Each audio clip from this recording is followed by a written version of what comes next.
नमस्कार, आप देख रहे हैं बिहार तक। मैं हूं आपके साथ सुकन्या सिंह। तो राज्य में पंचायत चुनाव को लेकर सरगर्मी तेज है और तारीखों का इंतजार किया जा रहा है। लेकिन इन सब के बीच जो प्रत्याशी हैं वो पंचायत चुनाव को लेकर उत्साहित हैं। साथ ही राजनीतिक दल भी अपने पसंद के प्रत्याशियों को जितवाने की कवायद में जुटी हुई है, कई योजना बना रही है। लेकिन इन सब के बीच बुधवार को राज्य निर्वाचन आयोग ने आदर्श आचार संहिता को लेकर गाइडलाइन जारी कर दिया है और इस गाइडलाइन में कई अहम बातें हैं। आइए उस गाइडलाइन की प्रमुख बातों से आपको रूबरू कराते हैं।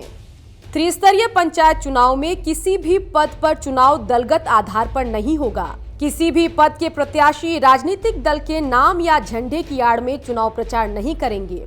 अगर कोई प्रत्याशी राजनीतिक दल के नाम और झंडे का इस्तेमाल करता है तो उसके खिलाफ कार्रवाई होगी।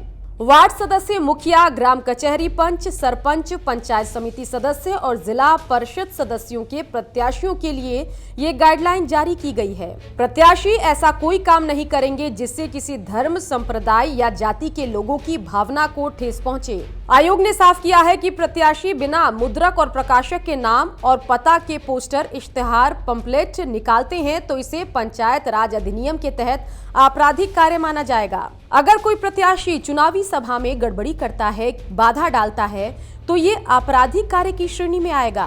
बिहार में शराबबंदी लागू है और किसी भी प्रत्याशी द्वारा न तो गैर कानूनी शराब खरीदनी है और न ही किसी को वितरित करना है।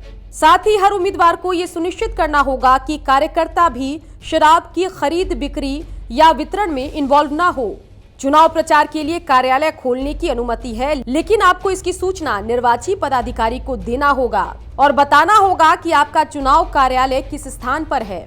तो देखा आपने कि सिर्फ तारीखों का इंतजार है और तैयारी जो है वो अपनी रफ्तार से आगे बढ़ रही है। और इन सब के बीच जो बिहार के पंचायत चुनाव में प्रत्याशी अपनी किस्मत आजमाना चाहते हैं, उनको इन गाइडलाइन का खास तौर पर ध्यान रखना होगा, क्योंकि अगर आपने गाइडलाइन का पालन नहीं किया या आपके कार्यकर्ता ने गाइडलाइन का पालन नहीं किया तो फिर आपको चुनाव लड़ने से रोका भी जा सकता है, आप पर कार्रवाई भी हो सकती है। साथ ही आपको बताएं कि जैसे ही बिहार के त्रिस्तरीय पंचायत चुनाव के तारीखों का ऐलान होगा, सबसे पहले वो जानकारी भी हम आपको देंगे। और साथ ही रोज सुबह 8 बजे हम आपके लिए पंचायत चुनाव से जुड़ी एक जानकारी लेकर आते हैं। इसलिए अगर आपकी पंचायत चुनाव में दिलचस्पी है तो बिहार तक के सभी डिजिटल प्लेटफॉर्म पर नजर बना के रखें और जैसे ही कोई जानकारी आती है उसको आप जरूर देखें। और बिहार की खबरों के लिए आप देखते रहिए बिहार तक।